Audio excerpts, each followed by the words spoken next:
Je pense que vous pouvez le voir actuellement sur mon visage, c'était pas très agréable de faire ça. Je me souviens, il y a 15 ans, les PC portables, c'était vraiment des énormes briques vides de puissance. Vraiment, on se retrouvait avec des PC qui étaient super gros, enfin super épais, qui étaient super lourds et qui avaient absolument rien dans le bide. Et puis avec l'évolution, on a commencé à avoir des PC de plus en plus fins. Si on voulait plus de performance, il fallait des PC un petit peu plus gros. Donc oui, clairement, de l'évolution dans les PC portables, il y en a eu. On a vu passer plein de modèles différents, avec des formes, des couleurs, des tailles, des poids différents. Et là, on arrive à un stade où les PC portables commencent à égaler plus ou moins les PC fixes, enfin pour certains, parce que bon, il y en a qui abusent toujours dans leur PC fixe, mais où vraiment on se rapproche quand même de bonnes machines et surtout qui dépassent de loin les consoles. Et là, j'en ai reçu un il y a quelques semaines de la part d'Aorus, c'est leur tout dernier modèle, le G15. Et ce portable, il comporte plusieurs particularités, dont une vraiment qui est de tourner avec un processeur de 10e génération Intel. Après, évidemment, il n'y a pas que ça, il y a d'autres belles choses qu'on va découvrir dans ce PC, mais ça, c'est vraiment sa grosse particularité, et ce qui fait que ce PC portable atteint des fréquences de malade. Donc voilà, dans cette vidéo, on va déjà d'une part découvrir ce PC, mais aussi la 10e génération d'Intel Core pour PC portable. Et ça, on le met là-bas.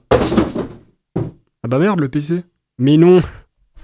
Il était là, bien sûr. Cette vidéo est donc en partenariat avec Aorus, mais aussi avec Intel. Et j'ai bien dit en partenariat, j'ai pas dit sponsorisé.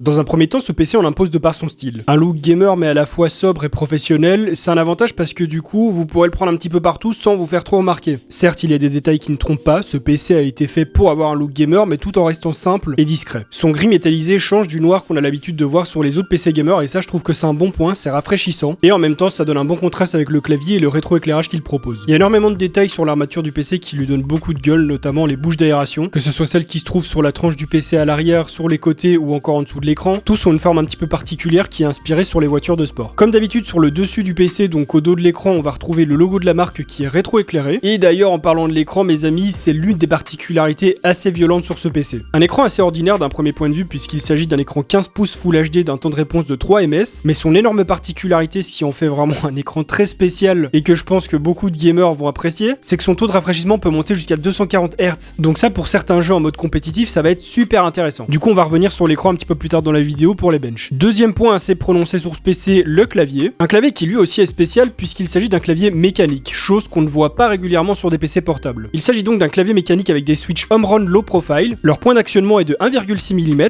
la course entre chaque touche de 2,5 mm. Et alors pour arrêter un petit peu avec les chiffres et vous donner vraiment mon ressenti personnel, c'est très spécial au début. Je sais pas dire si au premier abord j'ai aimé ou si j'ai pas aimé, mais en tout cas j'ai trouvé ça vraiment très bizarre, vraiment très différent. Et au bout de quelques minutes d'utilisation après m'y être habitué, j'ai vraiment commencé à aimer parce que le ressenti est assez différent d'un clavier mécanique habituel. Là, on est vraiment sur quelque chose qui justement a l'air plus mécanique et où on ressent fortement le petit clic. On se rapproche assez fortement des Switch Blue qui font pas mal de bruit, mais là, bizarrement, ça me choque pas, ça me dérange pas. Justement, j'apprécie. J'ai beaucoup moins l'impression de taper sur une surface plate comme c'est le cas avec les autres PC portables, par exemple.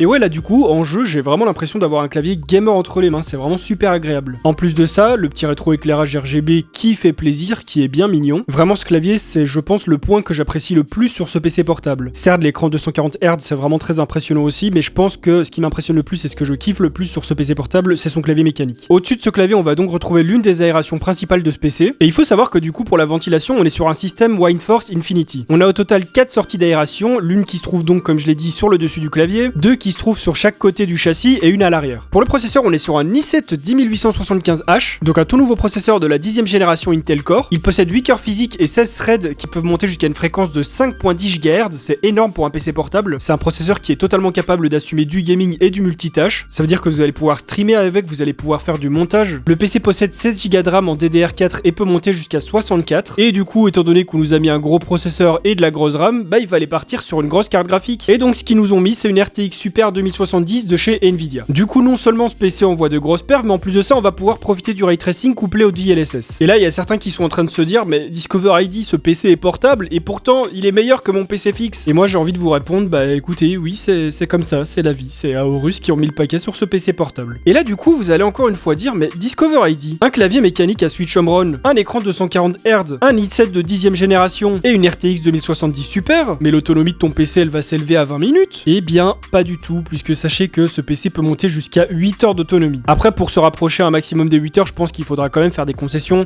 genre éteindre le rétroéclairage du clavier, ne pas mettre le rétroéclairage de l'écran à fond non plus, et puis par la suite, réactiver ses fonctionnalités une fois que votre PC est branché. Mais quoi qu'il arrive, la batterie qui a été fournie avec est vraiment énorme.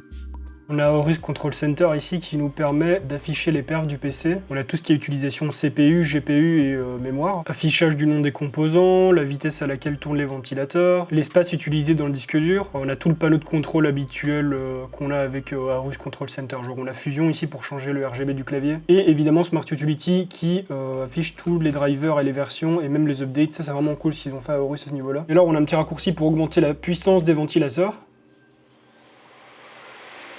Je vous le fais écouter d'un peu plus près.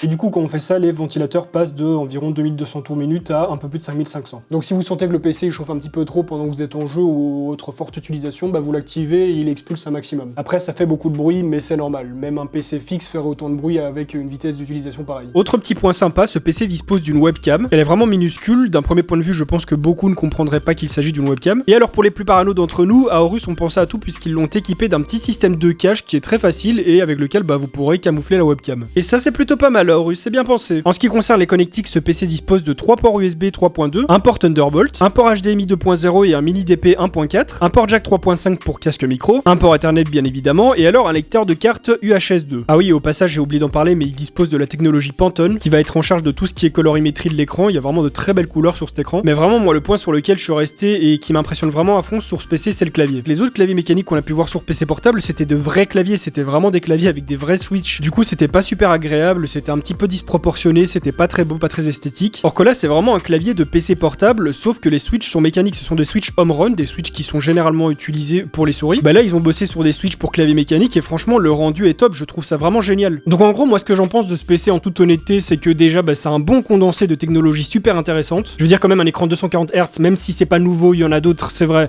ça reste quand même toujours assez impressionnant. J'avais jamais eu un écran pareil sur un PC portable. C'est peut-être pas utile pour les jeux qui viennent de sortir parce que bon, ils sont beaucoup trop lourds, beaucoup trop puissants en ultra pour pouvoir tourner à du 240 Hz. Bon après c'est vrai que si vous voulez passer en moyen ou en basse performance, il y a peut-être moyen d'atteindre les 240 FPS, mais c'est pas non plus le but. Mais par exemple pour les jeux comme CSGO, pour Fortnite ou pour Minecraft ou voilà Overwatch, je sais pas, tous les jeux où les gens veulent beaucoup d'FPS, bah ce genre de PC portable va être idéal. On a une 2070 super dedans, donc on peut quand même faire tourner à peu près tous les jeux dernier cri, on peut même tous les faire tourner. Et alors un i7 de 10ème génération, bah là pareil pour le multitâche, si vous bossez dans la vidéo ou par exemple que vous êtes youtubeur, que je sais pas, vous faites des vidéos gaming ou du streaming, enfin peu importe, vous allez avoir votre petite machine de guerre transportable pour pouvoir faire vos vidéos partout où vous le voulez, et ça c'est super cool aussi. Imaginons moi demain j'ai envie de partir en vacances à l'autre bout du monde, bon, ça risque quand même d'être compliqué, vu qu'actuellement j'ai déjà pas le droit d'aller à l'autre bout de ma ville, voilà. L'autre bout du monde ça va attendre un petit peu, mais dans le cas où un jour j'ai envie de me faire ce voyage, bah dans ma situation, bah imaginons j'ai envie de partir pendant 2 mois, je peux tout à fait le faire grâce à ce PC. Pourquoi ? Parce que non seulement je vais avoir de l'occupation avec tous les jeux, mais en plus de ça je vais continuer à pouvoir sortir des vidéos vu que je pourrai les monter, je vais pouvoir faire mes streams sur Twitch avec vu qu'il est assez puissant, donc en gros un PC comme ça vous pouvez faire absolument tout ce que vous voulez avec. C'est pratiquement un équivalent à mon PC fixe, sauf que je peux le prendre partout. En plus le fait qu'il soit quand même assez sobre, je veux dire, il a quand même un look assez particulier, un look gamer, il y a pas non plus du rétroéclairage partout sur le châssis. Voilà, il fait pas non plus 15 cm d'épaisseur avec des bouches d'aération dans tous les sens. Moi, on me le montre comme ça, je pense pas directement que c'est un PC gamer. Après, c'est sûr qu'en l'ouvrant, bon,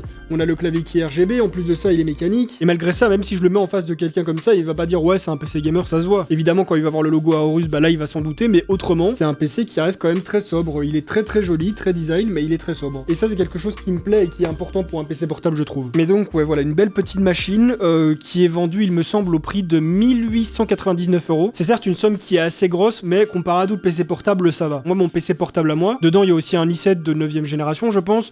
Il y a une 1660 Ti, et l'écran reste du 144 Hz, donc c'est un bon PC, certes, et j'en suis très content de mon PC portable. Mais le truc, c'est qu'il coûte dans les 1600-1700 €, celui-ci, bah, 200 ou 300 € de plus, et on a quand même un gain de perf, et surtout de technologie, par exemple le clavier mécanique, qu'on n'a pas sur d'autres PC. Donc, en vrai, le prix, c'est cher, c'est un budget, c'est vraiment le budget qu'on met dans un gros PC, mais pour ce qu'il a dans le bid, ça va, ça me choque pas du tout. Je veux dire, actuellement, je pense que si on me parlait d'un budget de 1900 ou de 2000 € pour un PC portable, je crois que je conseillerais celui-ci. Évidemment, je connais pas tous les PC portables du monde, donc il se peut qu'il y ait voilà, d'autres refs intéressantes, mais en tout cas, dans mon registre à moi, dans mes références à moi, ce serait celui-ci. Parce que vraiment, il est top, et le clavier mécanique, je m'en lasse pas, c'est un truc de ouf. Donc 1899 €, disponible à partir du 24 avril il me semble. En tout cas moi je vous mettrai un lien dans la description s'il y en a déjà un dispo. Et vraiment c'est super encourageant pour la suite des PC portables. Et du coup c'est quoi la morale de tout ça ? Bah finalement qu'on est de plus en plus accro à nos PC, qu'ils vont nous suivre partout et que bordel de merde j'arriverai plus jamais à prendre des vacances normalement. Et pour ça bah je vous remercie pas du tout Aorus. même si c'est bien ce que vous faites. Si cette vidéo vous a plu, comme d'habitude, n'hésitez pas à y lâcher un gros pouce en l'air et à la partager pour me soutenir, à vous abonner à ma chaîne YouTube et à activer la petite cloche pour recevoir les notifications, à me follow sur Twitter, Instagram, tous mes autres sociaux, voilà, tout est dans la description. Et n'hésitez pas également à regarder mes autres vidéos qui s'affichent par ici sur l'écran. Et sur ce, on se retrouve très bientôt pour une nouvelle vidéo. En attendant, portez-vous bien. Bye les gens.